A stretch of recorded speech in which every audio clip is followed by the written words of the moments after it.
나는 대한민국 예비역병장이다. 안녕하십니까? 1980년대 50 시절 군대 이야기를 나누는 예비역병장입니다. 오늘도 저의 옛날 군대 이야기와 함께 추억여행 떠나시죠. 나의 상병 시절 첫 번째 이야기. 상병 시절 이야기를 시작하면서 윤태상 상병대다. 대한민국 육군 상병. 그 당시 우리들은 상병 시절을 가리켜 군대 생활의 꽃이라고 말하곤 했습니다. 상병 시절이 군대 생활 기간 중에 가장 군인답고 의미 있게 보낼 수 있는 시기이기 때문일 것입니다. 우리는 어리버리한 이등병 시절을 지내며 군인으로서 기본과 기초를 배우고 익혔습니다. 그 과정에서 많은 얼차려와 폭행이 동반된 고난의 시간을 보내야 했지요. 일병 시절은 일하는 일병이라고 했습니다. 그야말로 없는 일도 만들어 해야 하는 시기인 것입니다. 일병 시절을 거치면서 우리들은 군인으로서 갖춰야 할 자질에 대한 노하우를 쌓으면서 원숙한 군인의 모습을 갖춰 나갔습니다.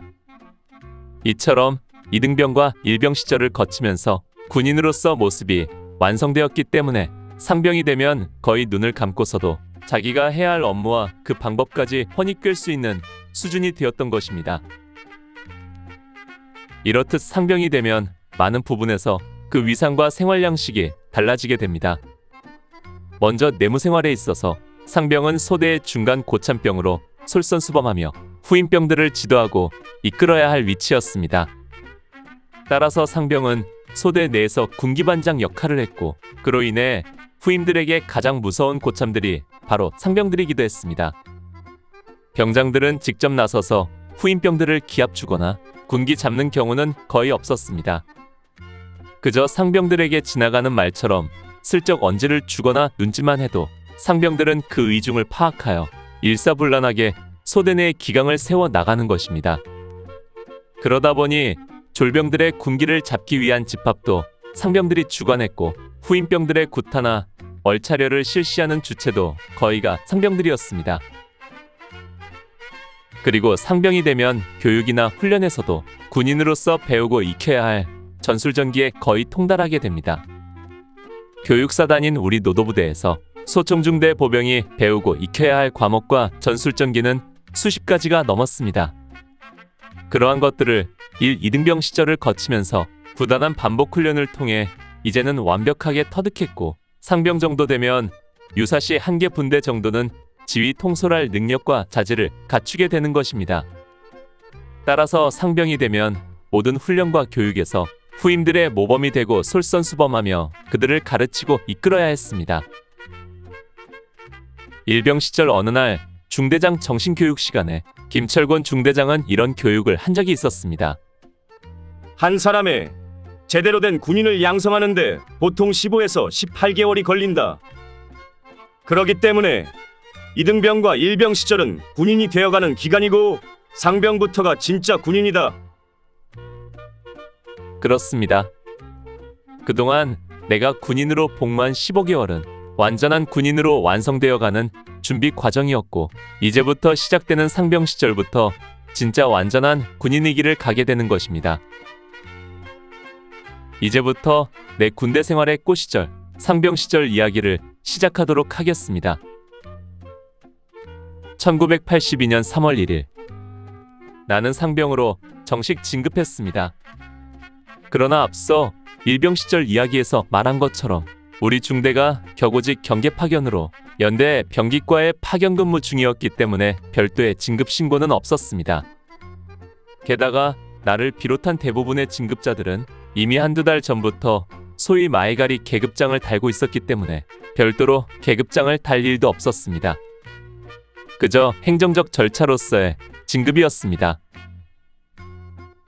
내가 일병 진급할 때는 중대장실에 가서 김철권 중대장에게 정식으로 진급 신고를 하고 중대장으로부터 진급주로 국산양주 한 잔씩을 받아 마실 수 있었는데, 새로 부임한 중대장은 진급 신고조차 받지 않았습니다.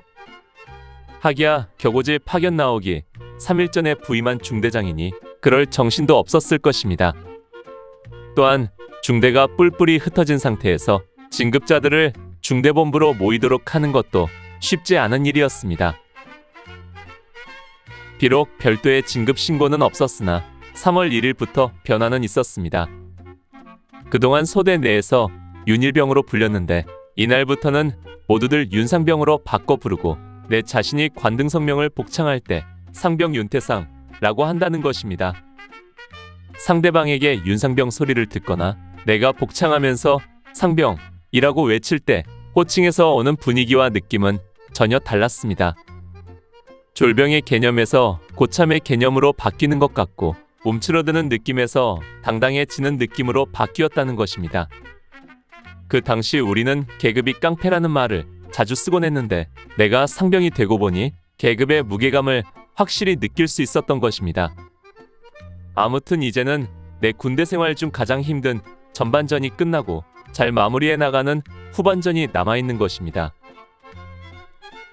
상병으로 진급을 하면서 나는 내 나름대로 속으로 몇 가지 다짐을 했습니다. 첫 번째 다짐은 그동안 내가 졸병 생활을 하면서 불합리하게 생각했던 것들을 나는 내 후임병들에게 강요하지 않겠다는 것이었습니다. 당시 고참들은 본인이 충분히 할 수 있는 개인적인 일까지 후임들에게 시키고 수발들게 하는 것들이 많았습니다. 식기를 들고 가거나 세수할 물을 떠오거나 기본적인 관물 정돈이나 장구류 수선이나 심지어 편지를 대필시키거나 졸병들이 가지고 있는 새 보급품을 자신의 헝겊과 바꾸는 고참들도 있었습니다. 나는 고참으로의 권위는 지키되 권위의식으로 후임들에게 군림하지 않겠다고 생각한 것입니다. 특별히 새내기 이등병들에게 좀 더 따뜻하게 인간적으로 다가가겠다는 생각이었습니다. 모든 것이 서툴고 어리버리한 이등병들에게 무섭고 사나운 고참이 아니라 편하게 대할 수 있는 형 같은 선임이 되고 싶었던 것입니다. 물론 그것이 나 한 사람이 그렇게 한다고 해서 소대의 전체 분위기를 바꿀 수는 없었지만 다만 작은 변화를 시작한다는데 의미를 두는 다짐이었습니다. 또 하나의 다짐은 역시 후임병들 군기를 잡는다는 미명으로 행해지는 집합과 기합 그리고 구타를 하지 않겠다는 것이었습니다. 이 또한 나 한 사람만의 의지로 될 일은 아니었지만 그래도 누군가는 시작해야 한다는 생각이었고 그 누군가가 바로 내가 되고 싶었습니다. 내가 진급한 1982년 3월 1일은 3.1절로 휴일이었고 월요일이라 연휴였습니다. 그러나 연대 병기과의 경계 파견 근무 중이라 우리는 연일 똑같은 일정을 소화하고 있었고 이날 내린 눈으로 제설 작업에 동원되어 고단한 하루를 보냈습니다. 그 와중에 오전 오후 초소 근무를 했고 그 사이 틈틈이 일주일 뒤 전역할 소대 고참 오명근 병장과 이병열 병장의 환송사를 붓글씨로 썼습니다. 이 일은 거의 일주일 내내 계속되었고 이 두 사람은 우리가 파견 근무에서 복귀하기 전에 파견지에서 소대원들만의 환송을 받으며 자대를 떠났습니다. 본래 자대에서 전역하면 중대원들이 대대 연병장에 도열하여 박수 쳐주면서 환송하는데 이 두 사람은 그런 복도 없었던 것입니다. 내가 상병으로 진급하던 날. 그러나 이제 겨우 15개월의 군 생활을 마쳤을 뿐이었습니다. 앞으로 남은 18개월여의 시간은 여전히 큰 무게감으로 남아 있었습니다. 그러나 그동안 내가 군 생활을 하면서 깨달은 평범한 진리는 내가 가야 할 길을 회피하지 않고 그저 묵묵히 걸어가는 것만이 최선이라는 것이었습니다. 하루가 지나면 남은 날이 하루 줄어든다는 평범한 진리를 믿으며 우리가 즐겨 부르는 군대 소교 중에 있는 가사처럼 기어이 병장 달고 제대할 사나이가 되는 그날을 향해 나아갈 뿐이었습니다. 오늘 추억여행에 함께 해주셔서 감사합니다. 다음 이야기를 기대해 주시고 구독과 좋아요 부탁드립니다. 당백